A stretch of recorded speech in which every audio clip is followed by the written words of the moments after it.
What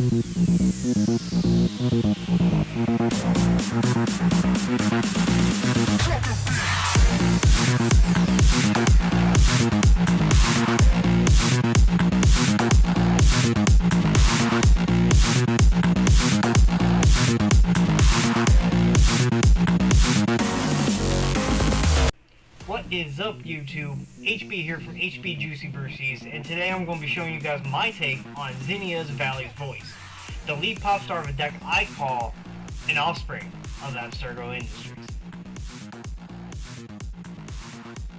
This bird bard is a white, blue, and a red, a 1/3 with flying, that gets +X/+O for each other creature I control with base power 1. It also says creatures I control have offspring, so it sells a bit to not be celibate. This is this theme deck, because why be normal when you could be juicy? The theme of this deck is, if the name doesn't already give it away, is this is a Templar Knight deck, which are 1 and a white for a 3/1 human knight with Vigilante. Can have any number of them in the deck. You pay a white, tap 5 untapped Templar Knights that are attacking, and you tutor up a legendary artifact from your deck to the battlefield. I run 20 of them, and I have 17 tutor targets. Since they don't say non-token, the Bird Bard helps out a lot. Herald Hoofbeats, for example, allows them to be unblocked, so that also helps a lot because it gives all of them horsemanship, which unless you have horsemanship as well, you can't block them. And very similar with Tetsuko, who says, my guys cannot be blocked as long as they have power or toughness of 1 or less. So my guys are going to be constantly getting in. Worthy Knight is in the deck because it spits out additional tokens that are 1/1 humans. Helps out the bird, helps out other synergies with the deck we'll get into later, and if we offspring it, we're doubling up on that, so it helps out a lot, which is very fun. Aurelia, the Law Above, helps with the pace of the game if it starts to slow down a bit. Between the card draw of attacking with 3 creatures or with the ability of attacking 5 creatures, doming something and gaining life back, it's going to be very often since I'm trying to attack with at least 5 knights. There's a few extra combats in steps cards in the deck, so that way I can get additional activation on the stack every single time. But the main goal of this deck, which is fitting for Abstergo Industries, is this is a Mind Slaver deck, which costs 6 mana, if we ever cast it, that is. 4 mana and sacrifice it, gain control of target players during their turn. So you target one of your opponents when you activate it, and you control them their entire turn. This is a mean card. It is nowhere anywhere about it nice about it. And you may be thinking, HB, if it sacrifices itself, how is this a Mind Slaver deck? Well, my delectable evil friends, we also run Academy Ruins, which is a legendary land that you can tap for 1 colorless, or pay 1 in a blue and put target artifact from your graveyard on top of your library. So what we end up doing a lot of times with this is attack with the Templar Knights, activate the ability. The ability is now on the stack. We hold priority, activate the Academy Ruins, putting the Mind Slaver back on top of the deck, tutor up said card because it is now in the deck, put it in play, shuffle up, pay 4 mana, take control of another player's turn again, and rinse, wash, and repeat. Yeah, this is not meant to be a nice deck. As I said earlier, there was a whole bunch of targets. The 16 other targets for tutoring include Brutaclad, Goldbug, Graz, Paladin Dance, Bident Athasa, Godpharaoh Statue, Hammer of Perforos, Horn of Gondor, Horn of the Mark, Lithothorum Engine, Oketra's Monument, Shorakai, Stone of Vedak, the Stasis Coffin, Thousand Moon Smithy, and Throne of the Godpharaoh. All very good targets that have their different things. Goldbug mainly because he gives protection to all the attacking humans, which most of the creatures in this deck are humans, so that helps out a lot, making sure they don't die when I go to combat. Graz, I'm almost never going to be casting him. He is there as a tutor target, because when he ETBs, not that much, but he turns all of my guys into 5/3s that have to attack each turn if able. So when you're doing that in the middle of combat after blockers have been declared, but before damage has happened, let's say you had exactly 5 Templar Knights and your commander out. Well, That right there is 30 points of damage. Just right there. You've almost been one-shotted. Paladin Dance, you can sacrifice him and give all of your guys indestructible, which is good against if you're going against a board wipe, if someone was able to get rid of your ways to make them unblockable and now is trying to get rid of your team.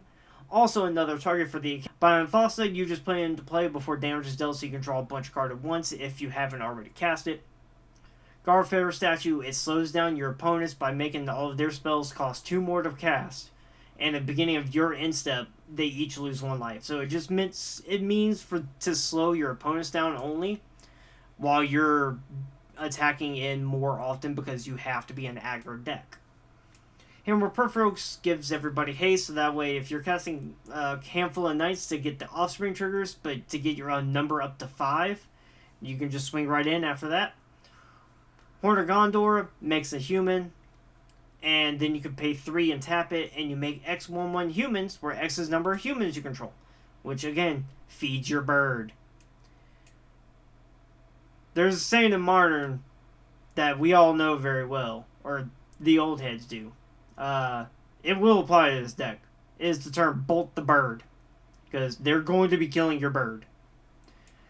Horn of the Mark just helps out when you're attacking with guys to find other creature cards in the top of your deck, typically the Templar Knights, so that way you can get your hand up ready if you don't happen to have enough in your hand. You realistically only need 3 of your 20 to start it off. You don't really need more than that unless you're trying to go for multiple tutors at a time, but that's progressing your board a little too wide, and we ain't trying to be doing all that because that kind of blows you out and you don't have much ways to bounce back after a board wipe. Lithoform Engine allows you to either copy the instant and sorceries you may have in your in a deck that really help out, copy permanent spells, which you're not going to be casting many other than knights, but it still helps, or you copy the activated ability, which is the main reason it's in the deck. Oketra's Monument allows you to cast your knights for 1 treeper, so essentially instead of 4 mana to make 2 bodies, you only pay 3, so that helps. But it also makes 1/1 warrior tokens, which also helps out the bird because they are 1/1s.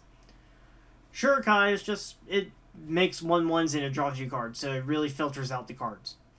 Stone of Erech, it's a spicy include to mainly just help deal with some things that may be graveyard synergistic. More than often than not, you're going to be casting that one early. Stasis Coffin, that is our Teferi's protection at home.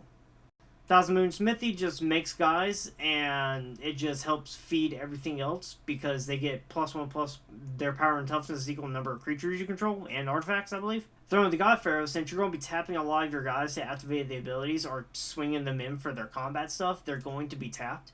So every one of your turns, you're going to be easily doing, on top of the combat damage, 5-6 points of damage at a time, if not more, depending on how your board state goes. Brutalclag can give all of your tokens haste, and he can turn all of your other tokens that you're making from your other things, like the 1/1s from Oketra's Monument, or the Worthy Knight, or even the Gnome tokens from the Thousand Moon Smithy, all into Templar Knights. So now you have a whole bunch of 3/1s that cannot be blocked, and every 5 gives you another activation for something else, so it helps out with the going wide because you're not actually going wide. You're just reusing a lot of things you're already using, so it helps. So, that's just a quick little snippet of the entire deck. If you want to find out more, the deck list is going to be in the description below under all of my Moxville stuff. I do have it categorized between EDH and CDH if you take your fancy of either or. And if there's any deck idea or brewing possibility or theme or commander you wish for me to brew around and show you my take on it to see how deranged and spicy I can make it, please go ahead and drop a comment down below or even comment on one of my deck lists to let me know so that way I can be notified to see it and I will get to it as quickly as I can. So go ahead and don't forget to go ahead and like, comment, share, subscribe, and share. And don't forget to ring the bell so that way you can get notifications every time I post a video. Alright, peace y'all.